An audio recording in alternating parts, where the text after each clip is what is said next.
Okay, Bismillahirrahmanirrahim. Assalamualaikum warahmatullahi wabarakatuh dan salam sejahtera Prof. Nama saya Muhammad Lukman Birusdi, A19366, akan membentangkan projek akhir LMCP 1352. Baiklah, untuk soalan pertama, ini kita boleh lihat di bandar A pada asalnya luas rumah pada soalan adalah 16,600 dan luas lantai ialah 1,50,000. Jadi kita boleh kalikan dengan bahagian rumah dan dengan 2.2 dan luas lantai dibahagikan dengan 100 dan dikalikan dengan 3.3. Jadi hasilnya kita dapat lihat bahagian pengeluaran bandar adalah 36,520 dan penarikan bagi bandar A adalah 34,620. Jadi bila kita jumlahkan semua bandar, kita akan dapat sebanyak 250,720 bagi pengeluaran dan 250,700 untuk penarikan. Jadi di sini kaedahnya adalah setiap pengeluaran dan penarikan yang kita lihat sebentar tadi, kita perlu kalikan dengan 6.5% dibahagikan dengan 1/9 per kereta. Jadi kita akan dapat jawapan tersebut. Seterusnya kita peratakan dengan menambahkan jumlah akhir 99,799 dan juga jumlah untuk penarikan iaitu 99,234 dibahagi dengan 2. Jadi kita akan dapat 99,517. Jadi untuk soalan ketiga pula, kita perlu ambil jawapan yang tadi kita dapat daripada pengeluaran dan penarikan dan kita akan gunakan purata tersebut.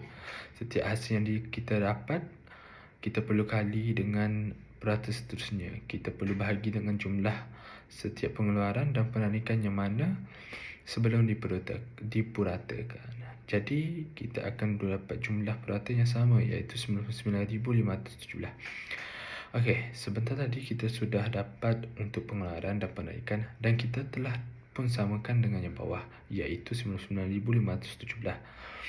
Kemudian kita akan gunakan konsep metrik bermaksud berselang-seli. Contoh yang kita boleh tengok kat sini adalah bandar A. Kita ambil pengeluaran bandar A ke penarikan bandar A dan seterusnya A ke B, A ke C sehinggalah selesai. Dan pada akhirnya jumlah kita akan dapat jawapan seperti purata juga iaitu 29,517. Okey. Seterusnya soalan 5 dan soalan yang ke-6. Soalan 5 dan 6 ini berkait rapat. Jadi saya sekalikan.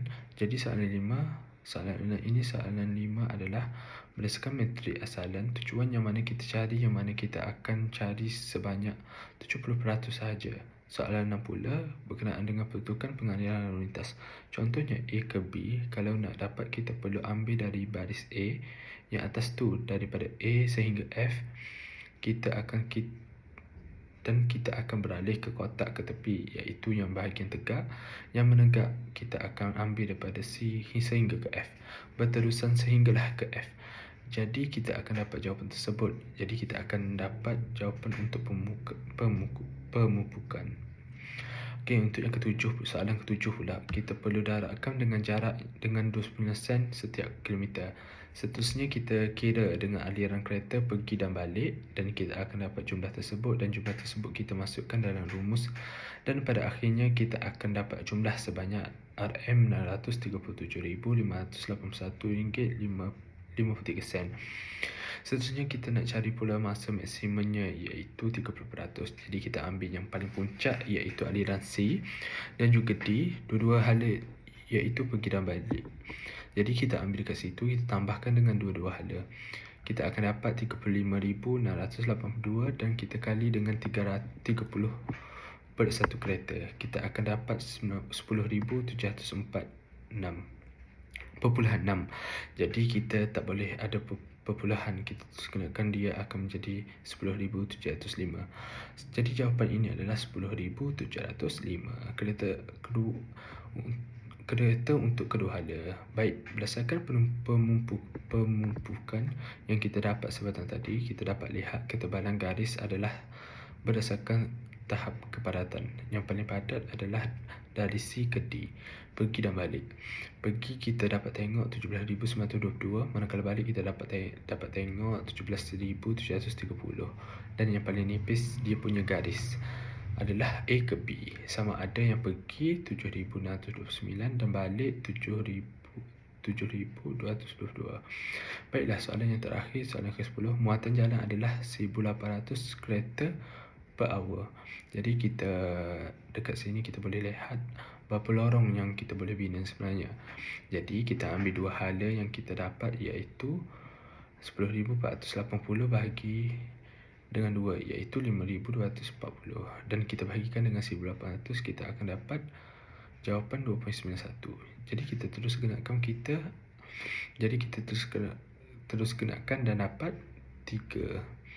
Jadi untuk mengelakkan kesesakan lalu lintas di kawasan tersebut, kita kawasan akhir kawasan tersebut.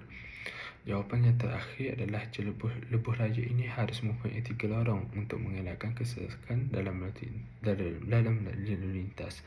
Sekian itu sahaja daripada saya. Terima kasih.